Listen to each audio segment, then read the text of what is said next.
Good morning बच्चों। Good morning ma'am. कैसे हो? अच्छे से। आपने कभी उल्लू देखा है? हाँ मैम। उल्लू को रात में दिखाई देता है? हाँ मैम। आप उल्लू एक ऐसा पक्षी है जिसे रात में दिखाई देता है और दिन में दिखाई नहीं देता है। इसलिए उल्लू है ना, दिन में तो सोता है और रात में जागता है।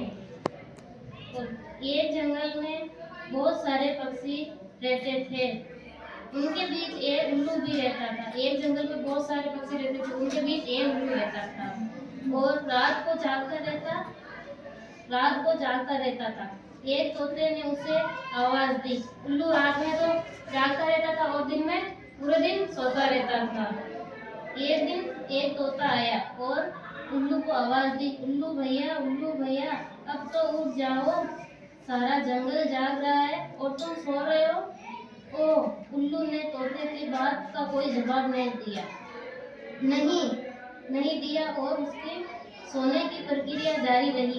उल्लू ने तो बस उसकी नींद खराब नहीं की, बस सो रहा था उल्लू और तोता उसको बार बार जगा रहा था। अजीब पक्षी है, मैं उठा रहा हूँ, ये तो सोए जा रहा है। अरे तोते भैया, रात भर जंगल की।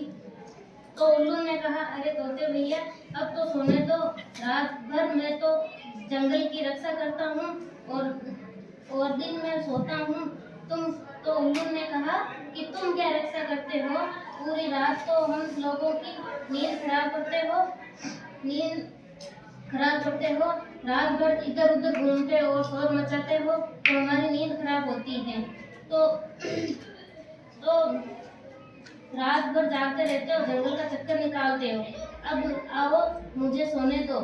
तो उल्लू ने क्या कहा तोते से, अब जाओ और मेरे को सोने दो। मुझे भगा रहे हो, समझ रहे हो, सुनहरा मौका गवा रहे हो। सुनहरा मौका? उल्लू ने कहा, सुनहरा मौका? अरे खुलकर बताओ। अरे मैं तो तुम्हें मोती बाग के मोर की तरफ से निमंत्रण देने के लिए आया था। अब तुम नहीं तैयार हो तो चलो कोई बात नहीं, तुम मस्त होकर सोओ। अरे नहीं, उल्लू ने क्या कहा, अरे नहीं, मुझे पूरी तरह बताओ कि मैं भी जाऊंगा। तो तोते ने कहा कि मोती बाग के मोहर ने एक दावत रखी है, हम तो सारे दावत खा के आएंगे, तुम भी जाओगे क्या? हाँ जरूर, क्यों नहीं, मैं भी जाऊंगा। तो ठीक है, मोती बाग में जाओ और दावत खा के आओ।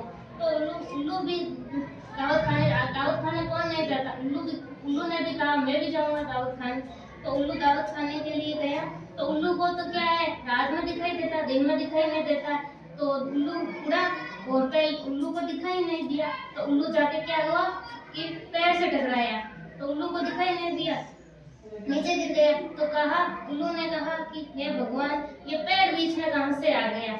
तो ये पक्षी ताके पे, अरे पागल, पैर नहीं तुम बीच में आए, तुम्हें पता नहीं है यहाँ पैर है। तो उल्लू उठा और फिर से उड़ने लगा और थोड़ी देर उड़ा तो फिर वहां पहाड़ से टकराया। तो फिर वही एक वो आया, वो कोहे से पूछा कि उल्लू ने क्या कहा कि अरे ये फिर पहाड़ से बीच में आ गया। तो कोहे ने क्या कहा कि पहाड़ तो अपनी जगह ही है, तुम यहाँ तक आकर टकराए हो। तो ठीक है। तो कोहे ने वही बात पूछी कि तुम कहाँ जा रहे हो? तो उल्लू ने कहा मैं तो दावत खाने जा रहा हूँ तो मोती बाग में। तो तोते ने फिर उल्लू ने बोला कि मैं तो बस तो वही बात कही कि तुम मेरे साथ चलो, मेरे को तो दिखाई नहीं देता। तो कौवा बोला कि मैं तो खा के आया हूँ। तो बोला कि मैं तो दावत खा के आया हूँ। तो ठीक है। तो कोए ने क्या कहा कि उसको गलत रास्ता दिखा दिया कि ठीक है तो तुम यहाँ से दाएं चले जाओ। तो उल्लू को तो दिखाई नहीं देता, तो ठीक है वो दाएं चला गया। तो उल्लू जाके नीचे है ना समुद्र था, तो समुद्र की आवाज आई। तो इसने क्या सोचा कि यहाँ से नीचे से आवाज आ रही, तो शायद यही होगी। तो उल्लू नीचे उतर गया और नीचे उतरा तो क्या हुआ, पानी में गिर गया। पानी में गिरते ही समुद्र से एक क्या निकला, कछुआ निकला और वो हंसने लगा कि अरे उल्लू भैया क्या गजब गा रहे हो, पक्षी होकर समुद्र में गोते खा रहे हो। और कछुआ हंसने लगा। तो कहा उल्लू ने कहा अरे भाई मैं समुद्र में नहीं, मैं तो दावत खाने आया हूँ। तो वो फिर से हंसा और बोला ये तो कोई दावत नहीं है, ये तो समुद्र है। तो कहा, उल्लू ने कहा कि मेरे को तो कौवे ने रास्ता दिखाया था कि मैं तो यहाँ पर बाहर है, तो मैं तो इसकी आवाज सुनकर यहाँ नीचे गिर गया पानी में। तो उसने क्या कहा कछुए ने कि तुम्हें तो कौवे ने गलत रास्ता दिखाया है और उल्लू को उल्लू बनाया है। क्या कहा? उल्लू को उल्लू बनाया है।